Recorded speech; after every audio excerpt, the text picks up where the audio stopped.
یہ ذمہ داری حکمرانوں پر اسلام نے ڈالی ہے کہ وہ بیسک ہیومن رائٹس جو ہیں ان کو یقینی بنائیں اور وہاں پہ رہنے والے بسنے والے انسانوں کو وہ بنیادی انسانی حقوق مہیا کریں۔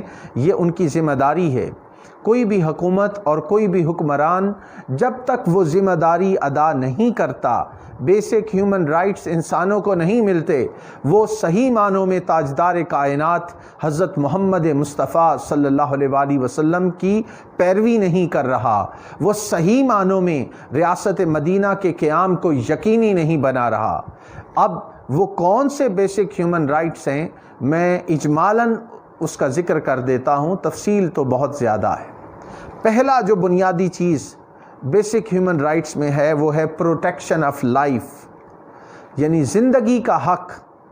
اور قرآن نے کہا من قتل نفسا بغیر نفس او فساد فی الارض فکأنما قتل الناس جمیعا، کہ جس نے بغیر کسی جان کے، من قتل نفسا بغیر نفس، بغیر کسی وجہ کے کسی جان کو لیا، اس نے پوری انسانیت کا قتل کیا۔ تو انسانیت کو قتل سے محفوظ بنانا اور زندگی کا تحفظ فراہم کرنا یہ حکمرانوں کی ذمہ داری ہے، اور خاص کر کے مسلمان حکمرانوں کی ذمہ داری ہے کہ لوگوں کا خون ارزاں نہ ہو، لوگوں کی زندگی اس کو تحفظ یقینی بنانا یہ وقت کے حکمرانوں کی ذمہ داری بنتی ہے۔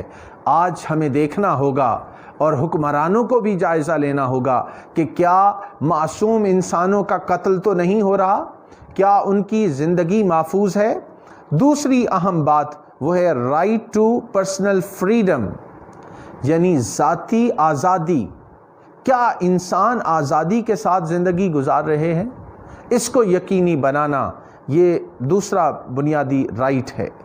تیسرا چیز ہے رائٹ آف فیملی، خاندانی زندگی کا حق، کہ ہر انسان کو اپنے خاندان کے ساتھ زندگی کو محفوظ بنانے کا، اپنے بچوں کا، اپنے بیوی کا، اپنے والدین کا، اپنے بہن بھائیوں کا، ان کے حقوق کا تحفظ اور ان کی خاندانی زندگی اس کو پروٹیکٹ کرنا یہ وقت کے حکمرانوں کی ذمہ داری بنتی ہے۔ اور اس چیز کو یقینی بنایا تاجدار کائنات صلی اللہ علیہ وآلہ وسلم نے اپنی زندگی میں۔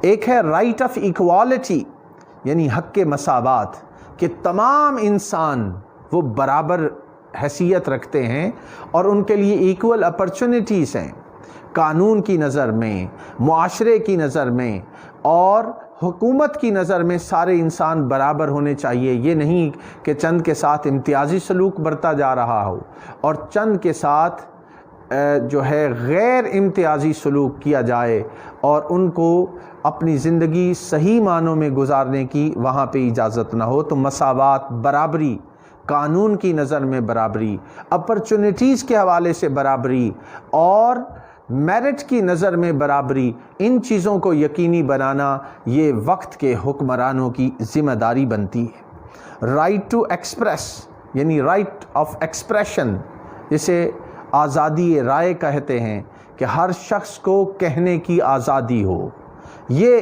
یقینی بنانا بھی ذمہ داری آتی ہے۔ رائٹ ٹو لائیولیہڈ، حق روزگار، جتنے لوگ ہیں کیا وہ اچھے طریقے سے اپنا روزگار کما رہے ہیں یا نہیں کما رہے، اس کو یقینی بنانا اور روزگار کی فراہمی یہ بھی حکومت وقت کی ذمہ داری ہے کہ لوگوں کو روزگار مہیا ہو اور وہ سکون، عافیت کے ساتھ اپنی زندگی گزار رہے ہوں۔ یہ انتہائی اہمیت والی بات۔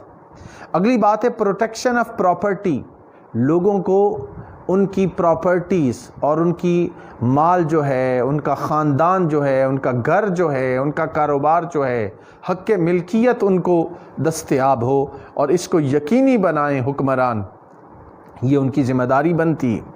پھر ریلیجس رائٹس جو ہیں، یعنی ریلیجس فریڈم، مذہب و عقائد کا حق، کہ ہر شخص کو اپنا مذہب اختیار کرنے کی اور اپنا عقیدہ رکھنے کی آزادی ہے، اس کے اندر حکومت کو انوالو نہیں ہونا چاہیے اور زبردستی ان پہ کسی مذہب کو یا عقیدے کو مسلط نہیں کرنا چاہیے۔